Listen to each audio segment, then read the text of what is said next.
پہ عمل کریں، مگر آپ کی ذمہ داری کیا ہے؟ آپ میں یقیناً کچھ پڑھے لکھے لوگ ہوں گے، کچھ پڑھے لکھے لوگ نہیں ہوں گے، کچھ پروفیشنلز ہوں گے، کچھ انٹلیکچوئلز ہوں گے، کچھ ڈاکٹر ہوں گے، کچھ بیرسٹر ہوں گے، کچھ گریجویٹس ہوں گے. یقیناً آپ تعلیم حاصل کر چکے ہوں گے، تعلیم حاصل کر رہے ہوں گے، یا آپ کے بچے انشاءاللہ تعلیم حاصل کریں گے. آپ کو ایک منصوبہ بنانا ہے پورے ملک کے لیے، ہر آبادی کے لیے، ہر شہر علاقے کے لیے، ہر خطے کے لیے، کہ آپ کی قوم میں کوئی بچہ جاہل نہ رہنے پائے، وہ دنیاوی علم بھی حاصل کرے اور دینی بھی حاصل کرے. یہ ایک منصوبہ آپ کو بنانا ہوگا. جو لوگ کسی محلے میں رہتے ہیں، اپنے محلے کا سروے کریں، اپنے محلے کا جائزہ لیں، اپنے محلے کے بچوں کو دیکھیں. اگر وہ تعلیم حاصل کر رہے ہیں تو انہیں آگے بڑھانے کی کوشش کریں، تعلیم حاصل نہیں کر رہے ہیں تو انہیں تعلیم پہ متوجہ کریں. اگر غربت کی وجہ سے، کسی پریشانی کی وجہ سے کوئی بچہ تعلیم حاصل نہیں کر رہا ہے تو اس کی مدد کرنے کی کوشش کریں. اگر پڑھا لکھا طبقہ اپنی تعلیم کی زکوٰۃ نکالے، اپنی تعلیم کی خیرات بانٹے، اللہ نے اسے پڑھا لکھا بنایا ہے، تعلیم دی ہے، تو اپنے محلے کے بچوں کو تعلیم دینے کی کوشش کرے، ٹیوشن دینے کی کوشش کرے، انہیں پڑھائے. صرف دینی علم نہیں، آج دنیاوی اعتبار سے ترقی کرنا بے پناہ ضروری ہے. اور آپ جانتے ہیں یہاں اس شہر میں، یہاں اس صوبے میں ہم نے یہ سنا ہے کہ فیل نہ کرنے کی روایت قائم کر دی گئی. کوئی فیل نہیں ہوگا. بہت لوگ خوش ہوں گے اب تو کوئی فیل نہیں ہونا ہے. یہ دراصل ایک بہت بڑا ٹیسٹ ہے آپ کے لیے، بہت بڑی آزمائش ہے آپ کے لیے. جو لوگ محنت کریں گے وہ فیل ہوں یا پاس ہوں وہ آگے بڑھیں گے، اور جو یہ سمجھیں گے چلو فیل تو ہونا ہی نہیں ہے، محنت چھوڑ دیں گے، وہ ناکام ہوں گے. کون سی قوم ناکام ہوگا؟ کون سا طبقہ ناکام ہوگا؟ اس کا سب سے زیادہ اثر کس پر پڑے گا؟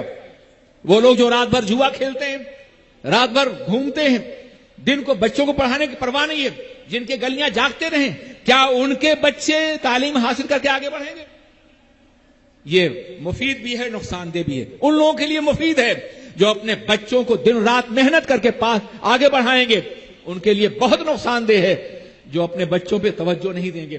خطرہ یہ ہے کہ کہیں آپ کی پوری قوم بھی اس کے بنیاد پہ جاہل نہ رہ جائے، آگے بڑھنے کی صلاحیت نہ ہو. GCSE کرنے کے بعد یا ہائی اسکول کے بعد وہاں تک امتحان نہیں ہوتا ہے، وہ آگے نہ بڑھ سکے. یہ انتہائی خطرناک بات ہے.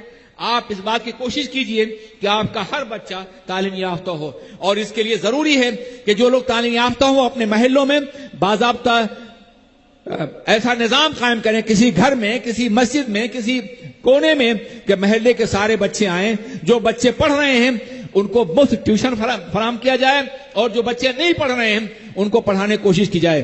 اجتماع میں آپ اس بات کا عہد کر لیجئے کہ ہماری قوم کا کوئی بچہ جاہل نہیں رہے گا.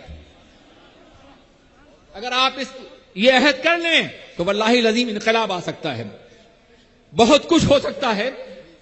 آپ یہاں صرف اس لیے نہیں آئے ہیں کہ آپ سن کے چلے جائیں. یہاں پیغام دیا جاتا ہے جیسا کہ حضرت دیا، یہاں نصاب عمل بتایا جاتا ہے. اس لیے پوری آبادی کے لوگ نہیں بلکہ پوری قوم مسلم کی ذمہ داری یہ ہے کہ آپ ہر بچے کو تعلیم دلانے کی کوشش کریں. جو غربت کی وجہ سے تعلیم نہیں حاصل کرتا اس کے لیے وسائل فراہم کریں. جو فیس نہیں دے سکتا آپ اس کو فیس دینے کی کوشش کریں. بہت سی رسمیں معاف کیجیے گا ہمارے ہاں ایسی ہیں جو ضروری نہیں ہیں، جائز ہیں. حضرت معاف کیجیے، جائز ہیں وہ، مگر ضروری نہیں ہے، لازمی نہیں ہے. ان سے قوموں کی تعمیر نہیں ہوتی. آپ سینکڑوں ٹن غلہ باضابطہ طور پر پکا کے کھلا دیتے ہیں لوگوں کو، بڑی اچھی بات ہے، ضرور کھلائیے آپ. لیکن اگر وہی پیسہ بچوں کی تعلیم پہ خرچ ہوتا تو کل آپ کا مستقبل روشن ہوتا، کل آپ کی زندگی روشن ہوتی، کل آپ کا مستقبل سنورا ہوا ہوتا. آپ پیسے خرچ کرتے ہیں مگر صحیح مقام پر نہیں. آپ پیسے خرچ کرتے ہیں، کئی ہزار چادریں قبروں پہ چڑھا کر کے،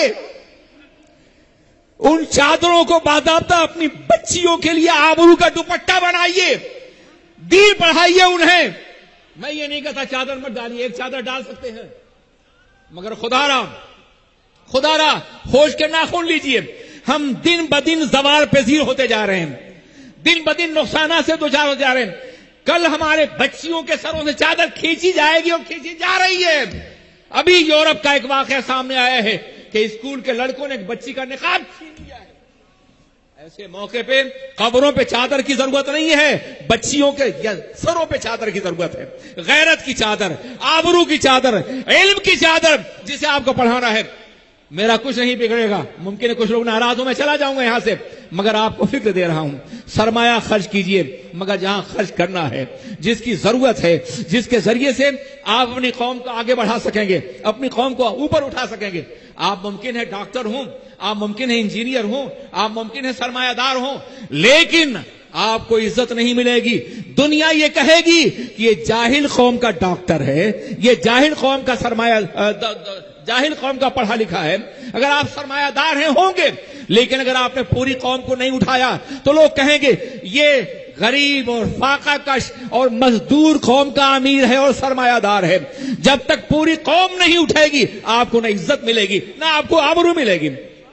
اس لیے ضرورت اس بات کی ہے کہ آپ پوری قوم کو پڑھائیں، پوری قوم کو غربت کی دلدل سے نکالیں، پوری قوم کو آگے بڑھانے کی کوشش کریں۔ اور اگر آپ عہد کر لیں اللہ کی قسم تو چند سالوں میں اس شہر نہیں بلکہ پورے ملک کی تقدیر بدل سکتی ہے، پورے ملک کے حالات بدل سکتے ہیں۔ اب سننے کا زمانہ نہیں ہے، اب کام کرنے کا زمانہ ہے۔ اب قوال کا زمانہ نہیں ہے، اب مال کا زمانہ ہے۔ اب صرف بات کا زمانہ نہیں ہے، ورک کا زمانہ ہے۔ حالات بہت ہیں ہمارے خلاف، زمانے کے بہت سے چیلنجز ہیں، بہت سی دشواریاں ہیں، اور یہ چیلنجز اس لیے ہیں کہ ہم نے سستی اور کاہلی کے ساتھ صدیاں گزار دی ہیں۔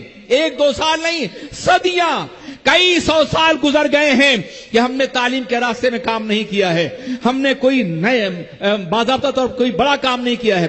آج ہم بعض قوموں کے بارے میں جو بھی کہتے ہوں، لیکن ان قوموں کا یہ عالم ہے کہ سائنسداں ہیں تو ان کے اندر، متکلمین ہے تو ان کے اندر، فلسفی ہے تو ان کے اندر، کامیابی حاصل کرنے والے تو ان کے اندر۔ آپ نے کچھ کیا کیا ہے؟ آپ کا کیا خیال ہے؟ آپ نے کتنے افراد پیدا کیے ہیں؟ کیا آپ نے سائنس اور ٹیکنالوجی میں کوئی چیز ایجاد کی ہے؟ کیا آپ نے سرمایہ میں کوئی ایسی تجارت کی ہے جو پوری دنیا پہ چھائی ہوئی ہو، اسے جانا جاتا ہو؟ کیا آپ نے کوئی ایسی چیز پیدا کی ہے جو دنیا متعارف ہو؟ کہیں نہیں، کچھ بھی نہیں۔ اللہ نے دولت دے کر کے، پیٹرول ڈالر دے کر کے، سیال سونا دے کر کے ہماری قوم کو موقع دیا تھا کہ ہماری قوم آگے بڑھتی، مگر عیاش طبیعت لوگوں نے اور برائیوں میں ڈوبے ہوئے لوگوں نے اور حالات سے بے خبر لوگوں نے اپنی دولت کو ضائع کیا، اور وقت بھی گزر رہا ہے۔ اب تو ہمارا غریب طبقہ، متوسط طبقہ، آپ جو محنت کریں گے اسی کا فائدہ آپ کی نگاہوں کے سامنے ہوگا۔ اسلامی اخلاق کے ذریعے سے دلوں کو جیتیے، اور اسلام کے نظام تعلیم کے ذریعے سے اپنے بچے کو ہر تعلیم دیجیے، دنیاوی تعلیم بھی اور دینی تعلیم بھی۔ یہ آپ کی اور ہم سب کی مشترکہ ذمہ داری ہے۔ کل سے اس کے بعد کوئی کل نہیں ہے۔ کل سے آپ دیکھنا شروع کر دیجیے کہ ہمارے محلے میں تعلیم ہے یا نہیں ہے، کون سا بچہ پڑھ رہا ہے، کون سا بچہ نہیں پڑھ رہا ہے۔ کچھ بچے یقیناً ایسے ہوں گے جن کے اندر آگے بڑھنے کی صلاحیت ہوگی، پوری قوم کی ذمہ داری ہے کہ انہیں آگے بڑھائے۔ اور میں سنی دعوت اسلامی کے مبلغین سے بھی یہ کہوں گا کہ خدا را بلا شبہ تبلیغ بہت اہم ہے، نماز اور روزے کی عظمتیں بھی بہت اہم ہیں، ہمیں اس کو کرنا ہے، یہ اللہ کا حکم ہے، اس کے لیے پیدا کیا گیا ہم کو، مگر اس دنیا میں باعزت اور باوقار زندگی گزارنا بھی ہمارا حق ہے، یہ ہمارا حق ہے، اور اس حق کو ہمیں حاصل کرنا ہوگا علم کے ذریعے سے اور معاش کے ذریعے سے۔ اللہ ہمیں کامیاب فرمائے۔